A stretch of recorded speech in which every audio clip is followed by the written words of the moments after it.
a crime has been committed. But there's no such thing as a perfect crime, not with so many witnesses.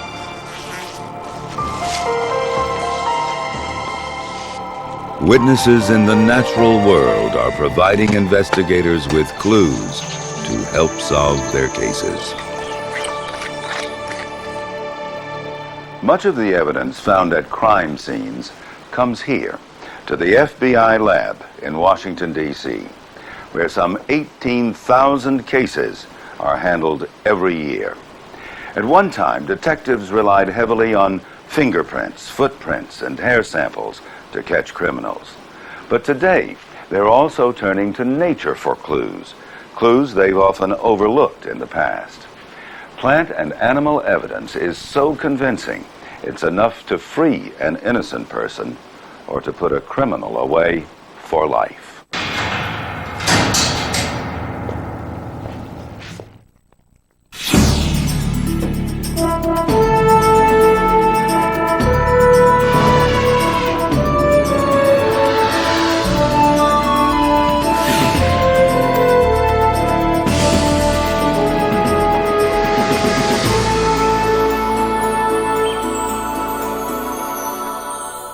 Nature is made possible by the Corporation for Public Broadcasting and by annual financial support from viewers like you. And by Canon, providing the power of imaging to express your visions at home and work. And by Ford, introducing the all-new Taurus. It's about taking new roads and holding on to your dreams. Ford Taurus, a look you've never seen from a name you know well. 7 centuries ago, in a remote province of rural China, a sinister event began to unfold.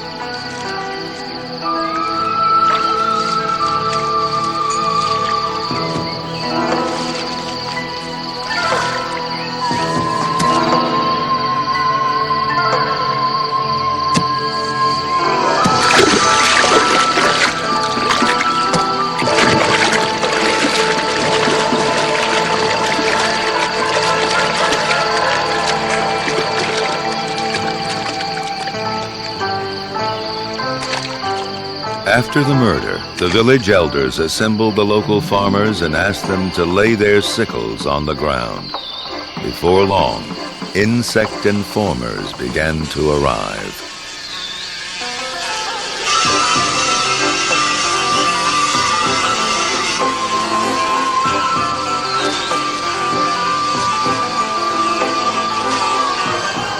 Although the criminal thought he had thoroughly cleaned his murder weapon, minute traces of blood and tissue remained. His was the only sickle that attracted flies, a clear indication that he was guilty. Documented in a 13th century manuscript, this is the first recorded case where insect evidence trapped a murderer.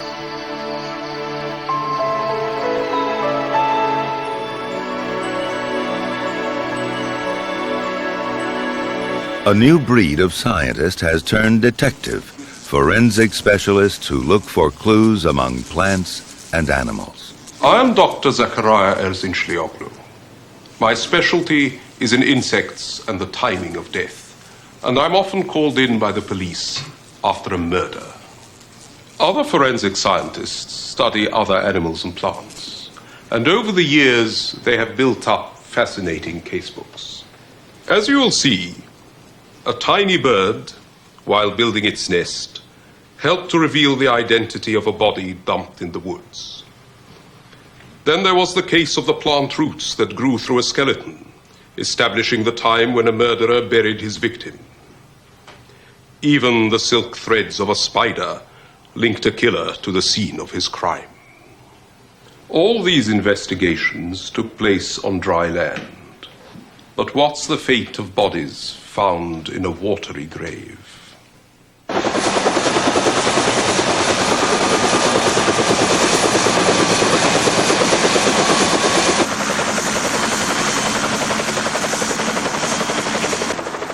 Bloodhounds are renowned for their ability to locate missing persons, whether dead or alive. Their sense of smell is 1,000,000 times more sensitive than our own, and their hanging jowls and floppy ears enable them to track the faintest of odors.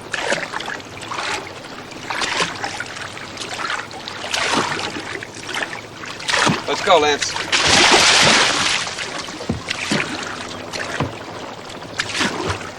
Lake County, Illinois has 2,000 miles of inland waterways. In this vast area, the search for a missing person is a huge undertaking, using helicopters, sonar, and scuba divers, and Sir Lancelot, a 3-year-old bloodhound.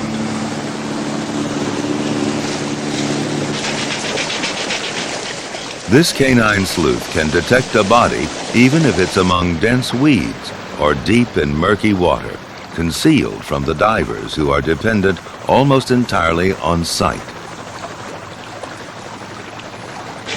A decomposing body produces a plume of scent, which rises up through the water to disperse in the air a foot above the surface.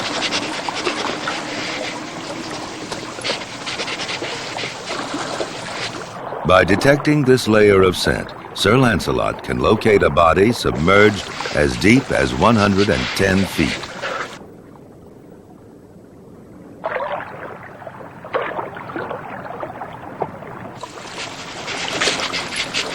His target is where the scent is at its strongest.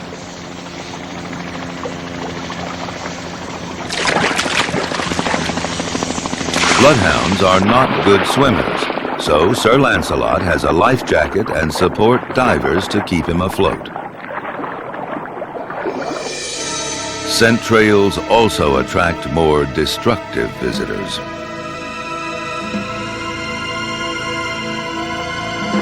Snapping turtles are found throughout the eastern United States. Tests with animal flesh show how these reptiles could rip apart a human body.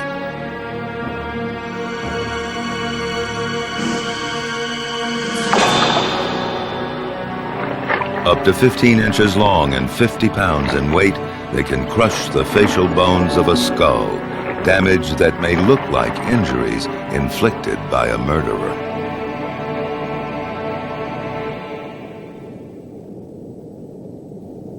Saltwater scavengers can also deceive. With a mouthful of 22 chisel-shaped teeth, triggerfish can chew objects as hard as coral or make quick work of a submerged corpse.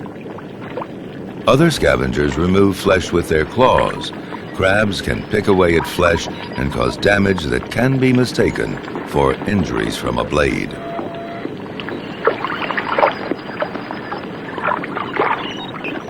Fish may eat the soft parts of a face, destroying features that would have identified a victim.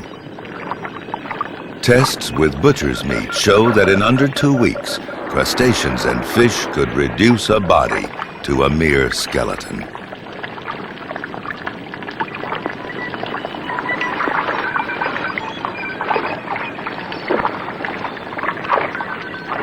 Larger scavengers can also produce misleading evidence.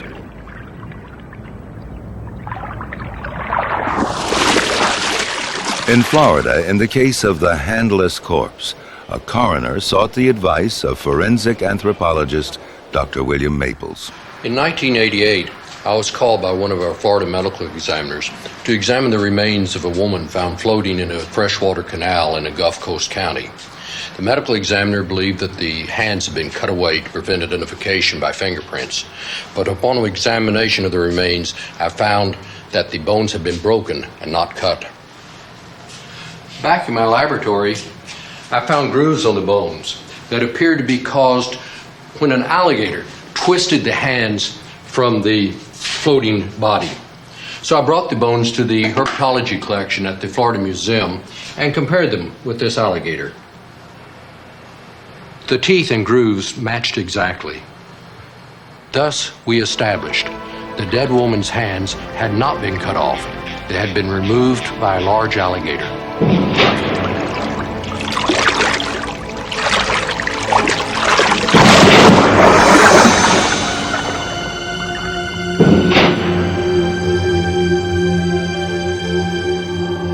In nature, all water from alligator lakes to duck ponds is a soup of microscopic clues.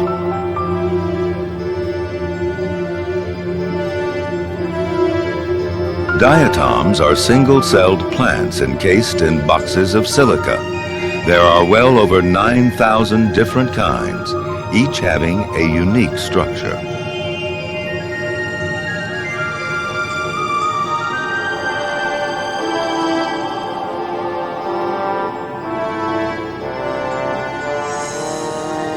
These beautiful microscopic plants have been used to catch thieves and villains.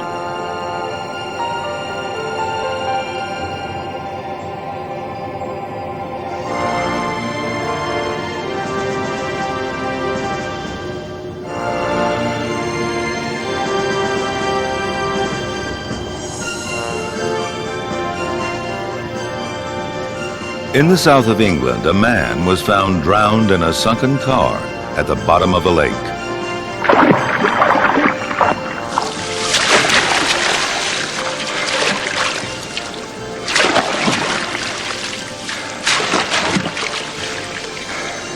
The dead man's friend, the owner of the car, claimed that he had never been near the scene of the crime, but the police were suspicious. His trousers were taken to the Home Office Forensic Laboratory at Aldermaston. The silica cases of diatoms are almost indestructible. Samples of them removed from the suspect's trousers were cleaned by boiling in acid. After being mounted in resin, the clean specimens could be examined by diatom specialist Dr. Anthony Peabody. We then looked at the diatoms on the man's trousers to see whether they were the same sort of diatoms as those that were in the lake.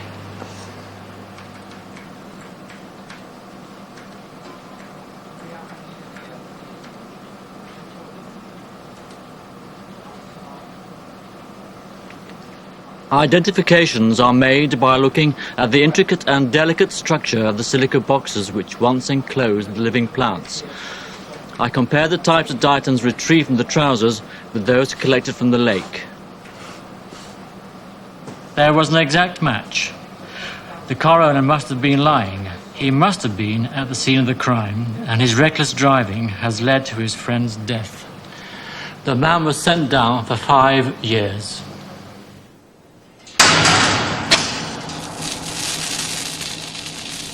Diatoms are used in match heads, and sometimes this fact can assist police. Different brands contain different mixtures of diatoms, which are identifiable even after the match has been struck. Diatoms are mildly abrasive, and so are a vital ingredient in car polishes, a fact that was crucial in the case of the stolen hubcaps.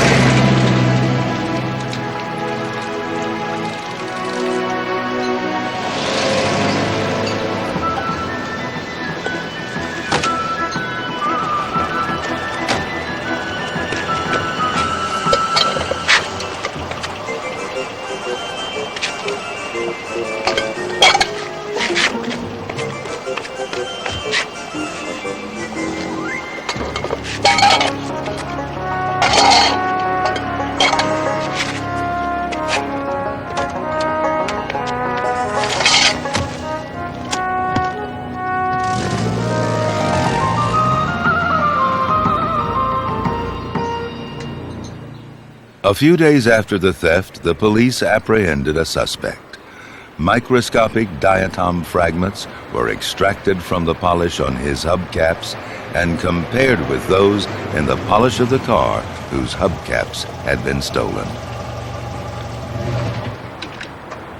The hubcaps on his car bore traces of polish containing diatoms of the same type as those in the polish of the car whose hubcaps had been stolen.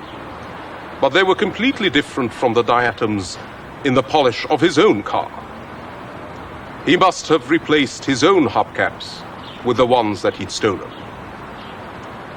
In this case, microscopic plants proved that the man was a thief. Criminals can be linked to a crime using many other methods. Everywhere, animals and plants bear silent witness. In one investigation, police trapped a killer with the help of a creature in a crumbling wall. In South London, a woman was strangled near the silken trap of a spider.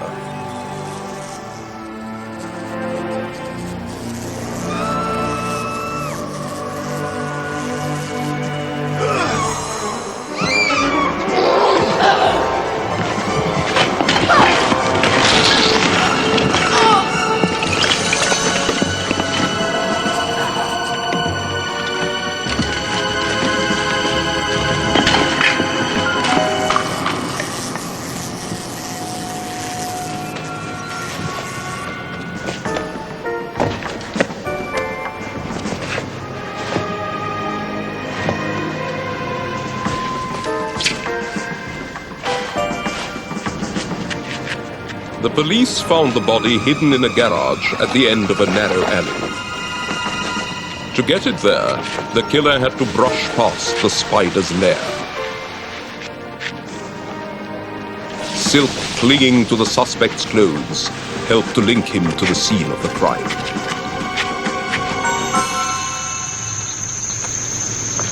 Even plants will clutch and cling to a criminal and his belongings. In Florida, a young girl was abducted at knife point. Her attacker's downfall was to rape her on a blanket.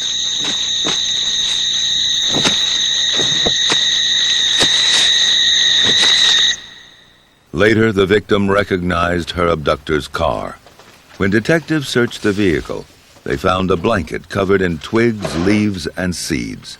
The suspect said he only used it for picnics in his garden and at a local park. But botanist Dr. David Hall was called in to check his story. I found thousands of fragments of creeping beggarweed, sand spurs, Spanish moss, beardgrass, and dog fennel, and millions of seeds. 3 of the species are common everywhere, so these were discounted as clues. But beardgrass, dog fennel, beak rush were not found at the park or lawn where the suspect said he used the blanket for picnics with his family, but they were found at the site where the rape occurred. The defendant's lawyer asked me if the plant fragments could have blown onto the lawn or into the park. A seed or two, yes. Thousands, never. To produce so many fragments, these plants would have to be growing abundantly and be at least 3 to 10 feet tall. There were no plants like this anywhere near the park or lawn.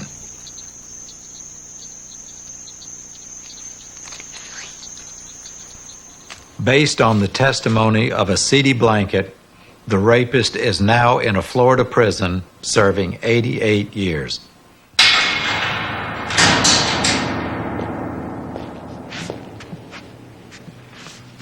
Plant evidence can even lie in ambush inside a safe, waiting to incriminate a thief.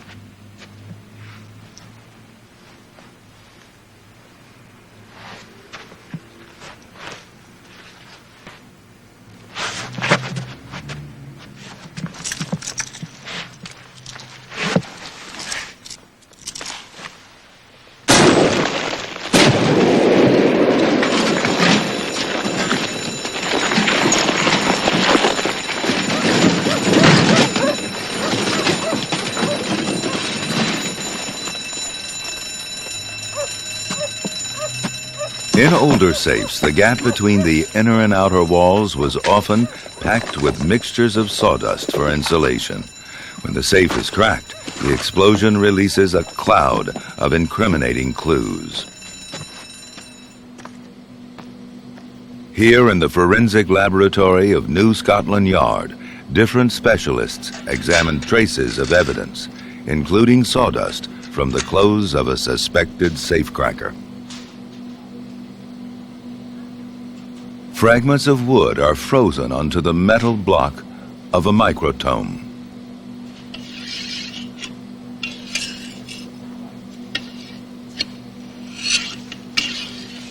This instrument slices thin sections of wood, which are then stained with colored dyes. Heat enables the dyes to penetrate deep into the wood fibers.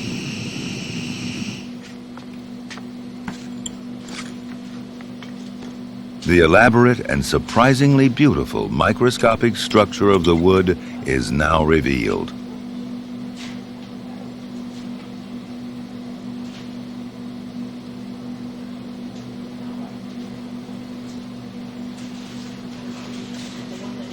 The sawdust from Safe and Suspect can now be compared.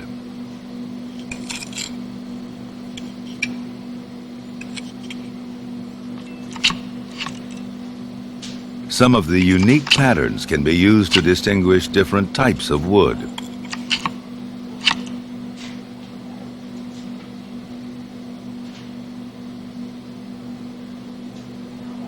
The mix of sawdust inside a safe can be as individual as a fingerprint.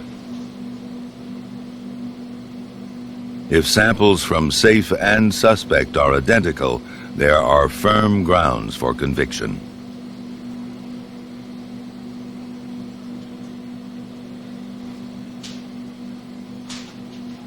These botanical clues hidden beneath the bark of every tree can be of immense value. But other plants come under the category of illegal substances. Police routinely train dogs to detect the specific chemicals contained in plants like marijuana. But in the war against drugs, there are more surprising allies.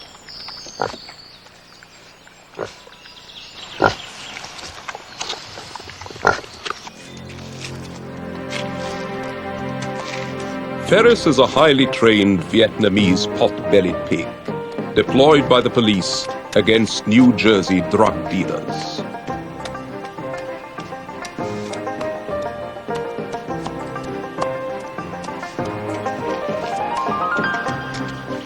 Ferris can't see very well. He's not very agile, and he can sometimes be very stubborn. But he does have an amazing sense of smell. Because wild pigs commonly sniff out truffles and other subterranean food, his real forte is the discovery of buried drugs. But in this instance, there's no need for him to dig for his find.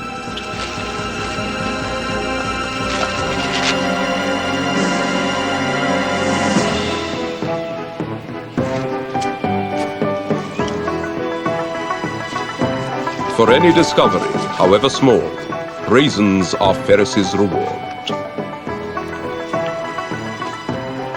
A drug seizure is often the first step in an investigation. Peter Hammond of the Natural History Museum in London explains. New Zealand detectives seized a large haul of cannabis with a street value of some $9 million.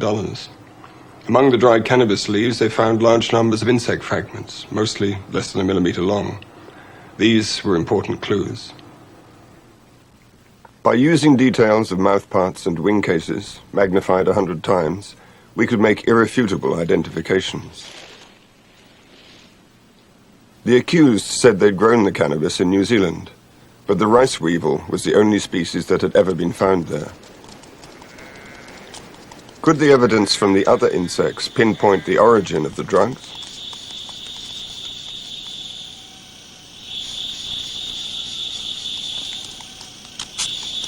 The insect fragments were from species found in Thailand, just south of Bangkok.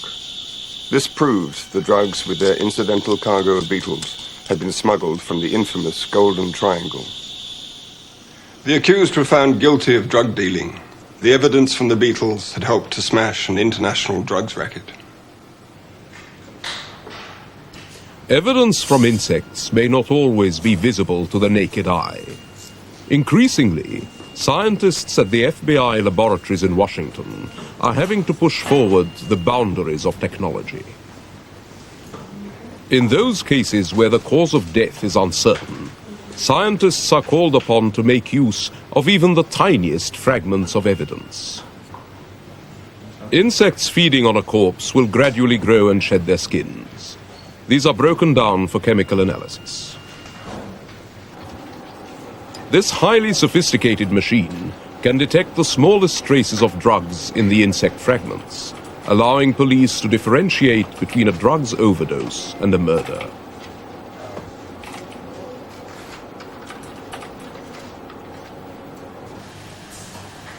Insects that feed on the living may also contain hidden evidence. If bloodsuckers, such as mosquitoes, occur at the scene of a crime, some may have fed upon the perpetrator. Each blood meal contains a unique set of human genes.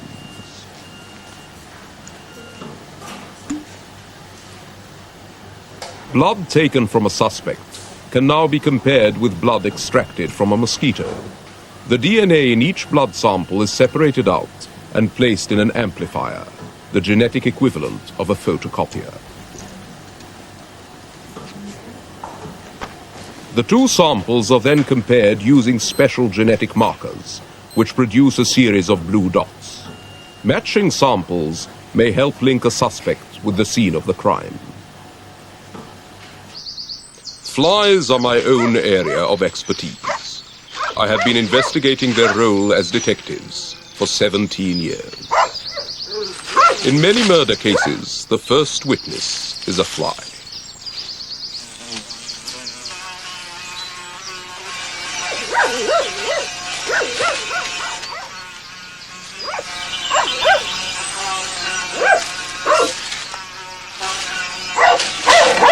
To these insect vultures, the scent of decay is truly alluring as they track upwind, searching for a nursery for their young.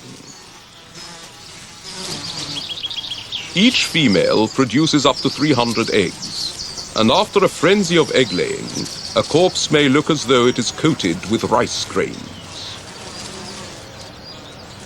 Inside each egg, a tiny maggot begins to form. Determining the age of this embryo can help to establish the time of a murder, as my American friend, Professor Bernard Greenberg of the University of Illinois at Chicago, will explain.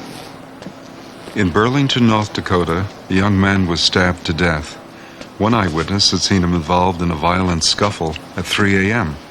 Another eyewitness said he'd seen the man alive 7 hours later. Could they both be right? Fly eggs were taken from the body at 6 p.m. The oldest were a couple of hours from hatching. From my fly colony, I collected newly laid eggs of the same species as those found on the body. They were incubated at the same temperature as the murder scene. How long would it take them to get to the same stage as those found on the murdered man?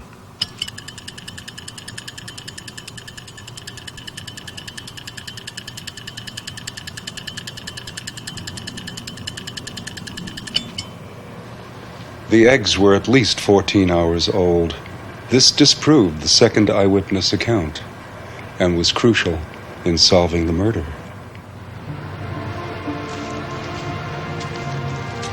To a fly, a human corpse is the same as any other mammal carcass, so experiments on dead pigs are of considerable value in understanding the natural history of insect detectives.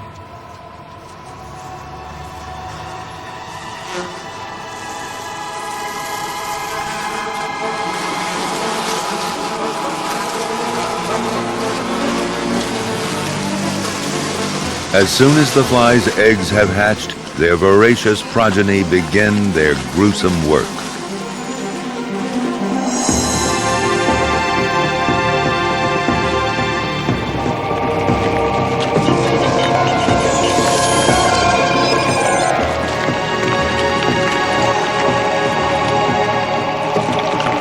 Experiments enable scientists to understand the effect of temperature on the speed of maggot growth. The temperature inside a maggot mass can be up to 20 degrees higher than the surrounding air.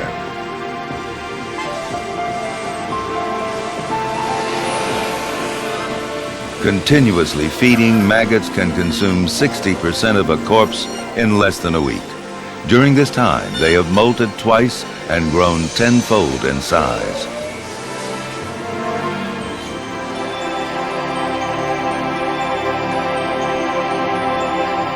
Now that feeding is over, the maggot's skin darkens, hardens, and contracts into a barrel-shaped puparium, taking 10 hours to reach its darkest shade. In a few days, a fly emerges, using a blood-filled balloon as a battering ram.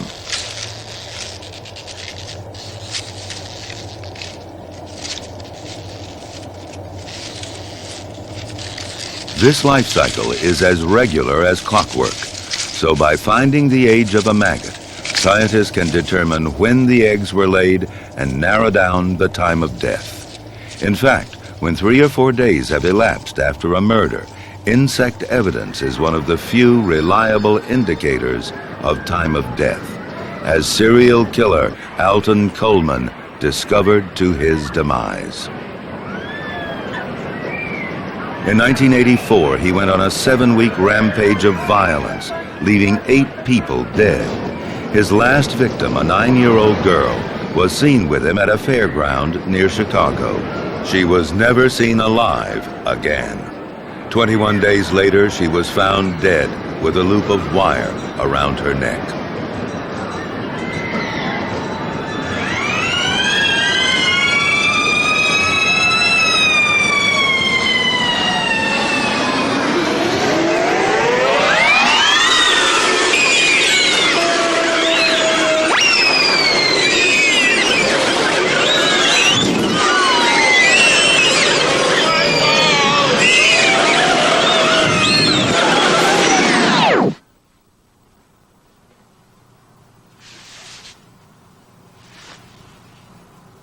Police had reason to believe that insect evidence could prove Coleman's guilt. They called in Professor Bernard Greenberg. The police had circumstantial evidence linking Coleman to the murder. He had been seen with the girl the night of the fair, and his fingerprints were recovered from the crime scene where the girl's body was found. They found ticket stubs to the Ferris wheel, but these ticket stubs were not dated. The police needed reliable evidence for the time of death. Pupae of the bluebottle fly, Califra vicina, were found all around the body. Under the conditions at the crime scene, these pupae would have taken 21 days to reach this stage. The girl was murdered around the time of the night when she and Coleman were seen together at the fair. The jury found the insect evidence persuasive. They found Coleman guilty. He is now on death row.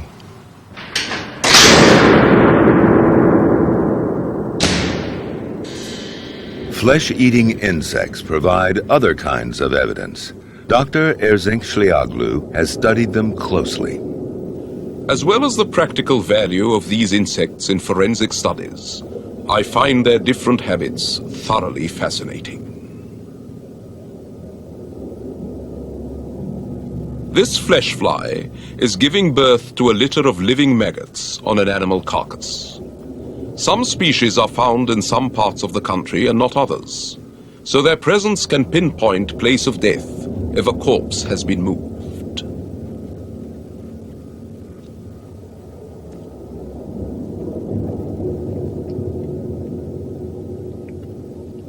Maggots of all sizes scoop in food with claw-like mouthparts, which are used by entomologists to identify the species.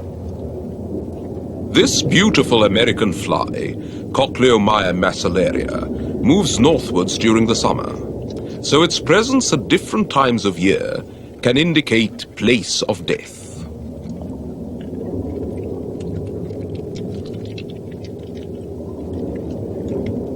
Competition within a corpse is intense.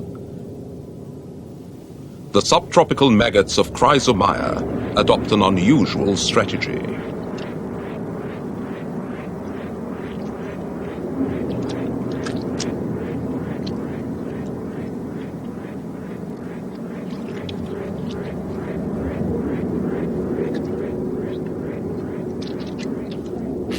The maggots of other species provide them with an extra protein source.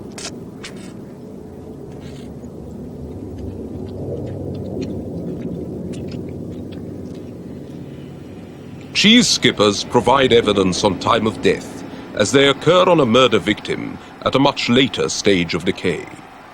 When disturbed by other maggots, or indeed by a forensic investigator, they display a remarkable escape mechanism.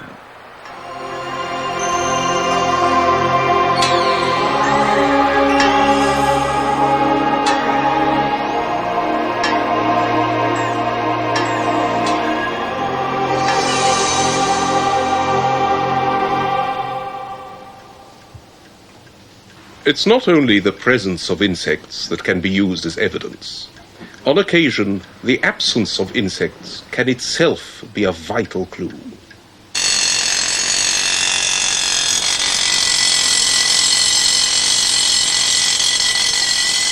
Some years ago, the body of a man was discovered buried under a concrete base beneath the floorboards of a house in the Midlands. The suspect said that the victim's death had occurred by accident in May, and that in his panic he'd left the body lying above the concrete base for the next 2 months, and had only buried it in August. Was he telling the truth? He'd claimed that the body had lain exposed during the heat of the summer, and yet it bore no signs of maggot activity. But I found that the area between the concrete and floorboards was quite accessible to flies, which could have entered through air bricks in the wall.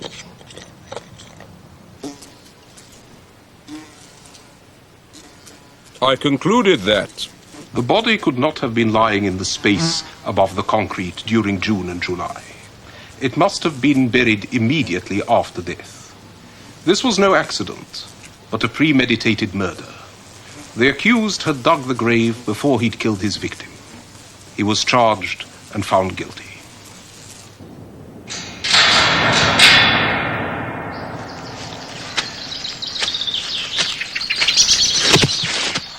The seasonal behavior of vegetarian insects can also be used in crime detection.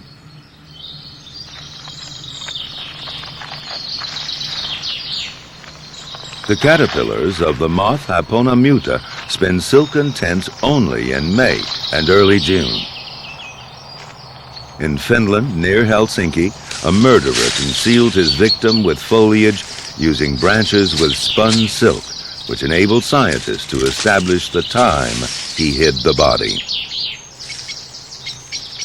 When caught, the killer confessed that he'd knifed the man on the 2nd of June, corroborating the caterpillar clues. Caterpillars have also been used to show that a suspect was lying. In the summer of 1980 in DuPage County, Illinois, a woman was raped by a man wearing a mask. In the apartment of a suspect, the police found a ski mask. He insisted it hadn't been used since the previous winter. There were seed heads from burdock on the mask and at the scene of the crime.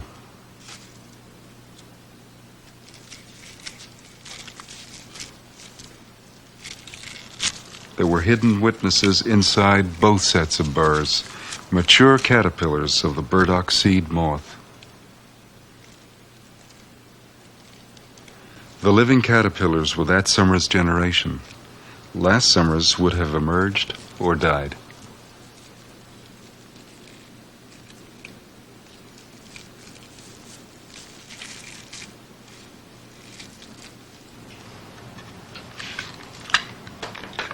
The caterpillar and the burdock proved the suspect was lying. He was convicted of rape.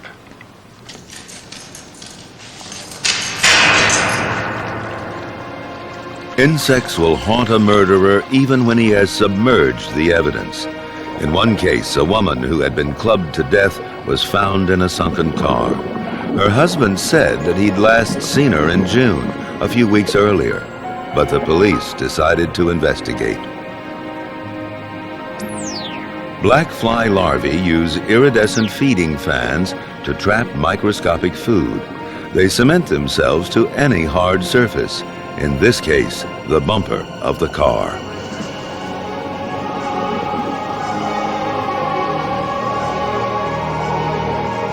In April, they spin silken cocoons from which the adult flies will emerge.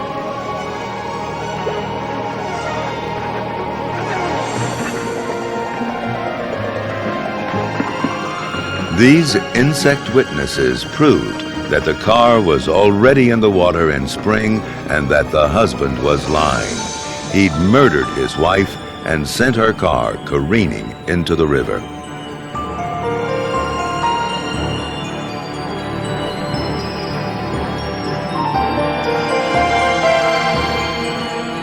In another case, a knife suspected of being a murder weapon was found in an English canal. It was covered with mysterious capsules. Experts at the Natural History Museum in London identified them as the egg cocoons of leeches. These freshwater leeches protect their eggs with cocoons of jelly, which remained attached to the knife even after the young had hatched.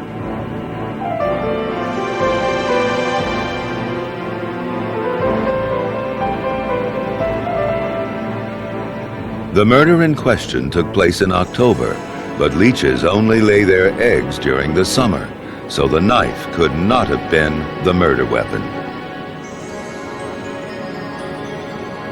This red herring was eliminated from the investigation.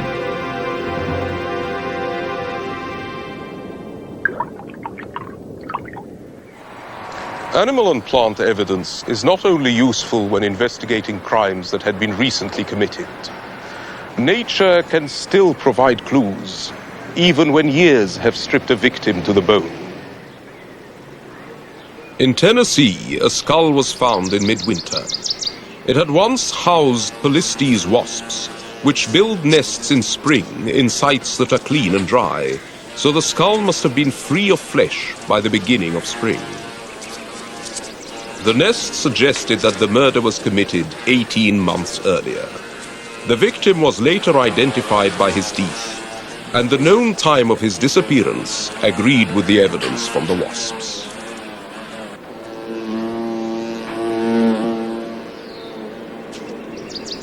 Tiny birds may also be attracted to a skull.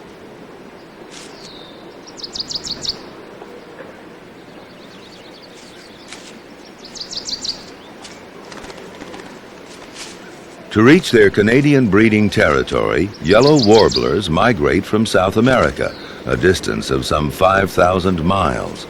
When this one arrived, it found a grisly source of hair to provide a soft lining for its nest.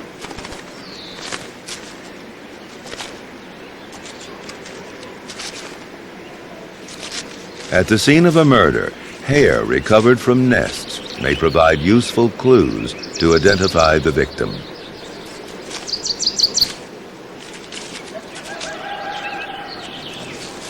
Forensic scientists must also understand the effects of larger scavengers.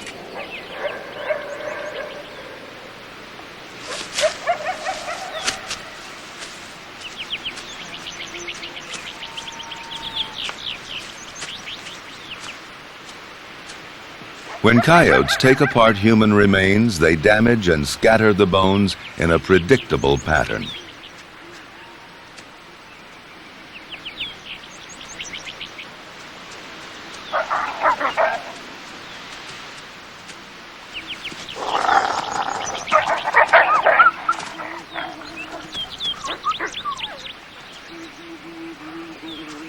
These carnivores add another chapter to the story engraved in every skeleton, a story that can be read by forensic anthropologist Dr. Bill Rodriguez.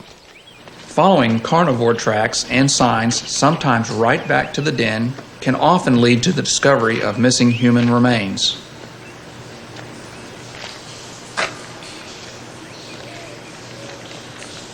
When predators transport a skull in their jaws, their teeth produce fracture and puncture marks which must be interpreted very carefully. For instance, a victim murdered by a blow from an ice pick would have skull damage very similar to this tooth mark through the cheek. Scavengers will also gnaw the ends of stolen bones. Other creatures chew on the smaller bones from fingers and toes.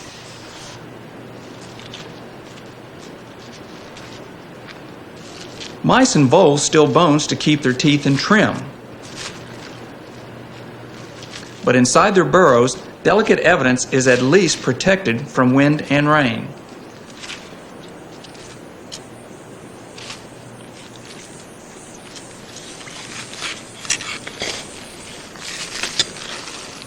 These compulsive collectors may even gather other vital clues.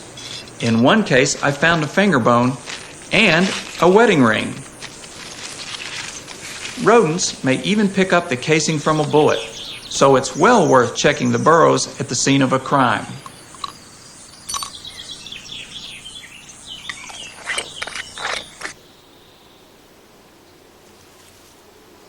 In the western United States, another rodent has shown itself to be a master hoarder of bones.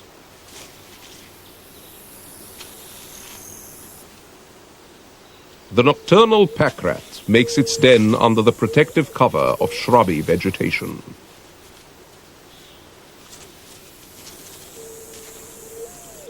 Pack rats decorate their dens with an amazing variety of bones, including those of humans.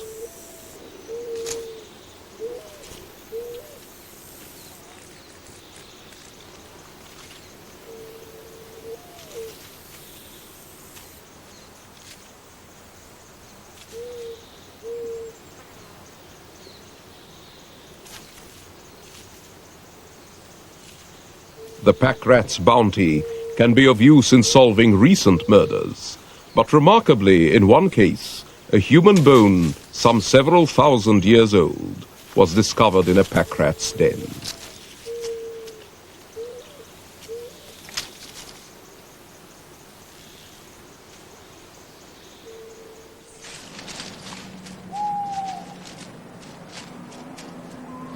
In a graveyard in Stoke Newington in London, a fox on the prowl uncovered even more grisly clues.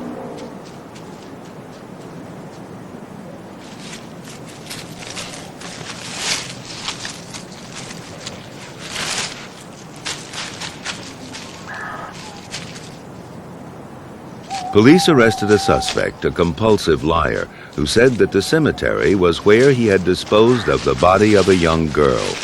But he'd changed his story many times before. This time, the police hoped that bones and fragments of cloth scattered by a fox would provide conclusive proof that the girl had been murdered. Forensic pathologist Peter Venetsis was asked to help. I was brought a collection of bones from Stoke Newington Cemetery by the CID. Some of these were human and some were animals, and we had to decide which was which. In addition to these bones, I was also brought some fragments of clothing. Now, these pieces of clothing had tears in them. The question was, were these tears caused by a knife or were they caused by the teeth of an animal?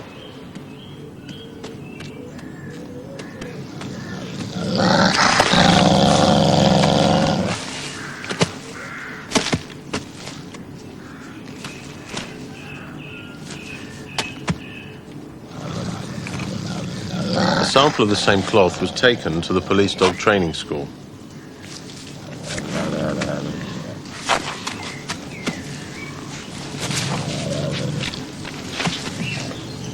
These tests showed that some of the tears on the garment were caused by the teeth of dogs or foxes, but others were caused by a knife.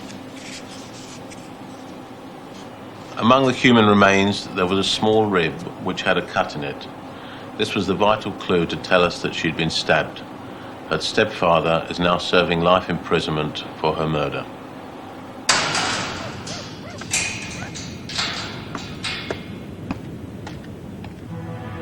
Insects can still provide important evidence when a corpse has completely dried out.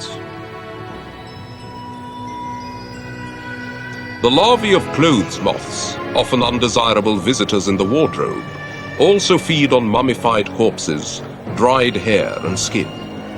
Some encase themselves in a protective tube. Larvae of larder beetles need little water and live on skin, sinews and bone.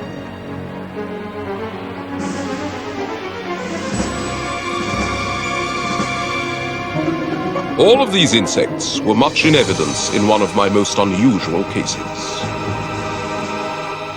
I was called by police to an old warehouse where a mummified body had been found. The air was filled with 13 kinds of clothes moth.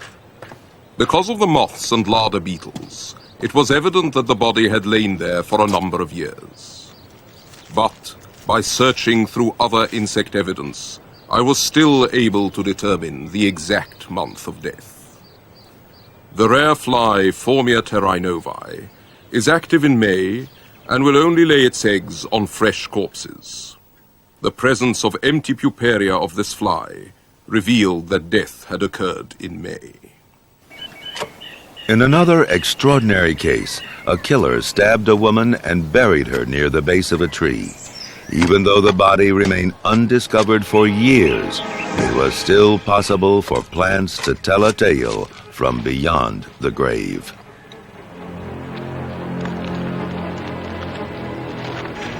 Over the years, side roots grew from the taproot damaged by the killer's shovel, and other roots grew down through the enriched soil to infiltrate the skeleton.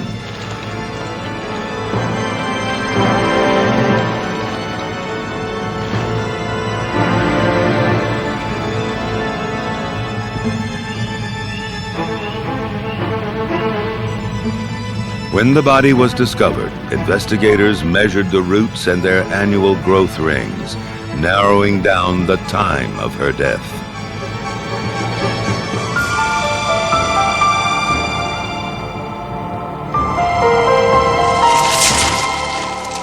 At the scene of any crime, a team of forensic naturalists can search for clues that will help them reconstruct events of the recent past.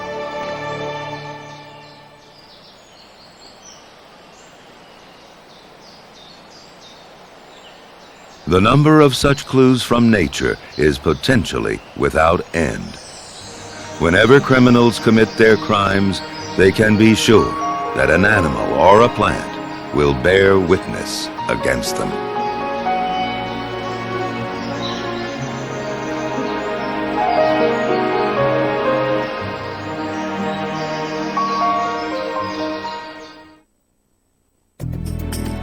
To find out more about nature, visit us on the PBS homepage at the address on your screen. Nature is made possible by the Corporation for Public Broadcasting and by annual financial support from viewers like you. And by Canon, providing the power of imaging to express your visions at home and work. And by Ford, introducing the all-new Ford Taurus.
This is PBS. Creatures in Crime from the Nature series is available on home video cassette. The program looks at how animals and insects can provide important crime-solving clues in forensic investigations. To order Creatures in Crime for $19.95 plus shipping, call 1-800-336-1917 or write to the address on your screen.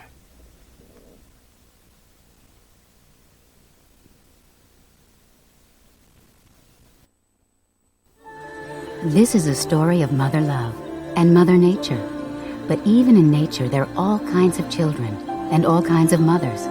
The important thing isn't having a mother who looks like you. It's having a mother who looks out for you and teaches you what you need to know to get along in the world. This is a story of mother love, a sea otter story, and a very special nature.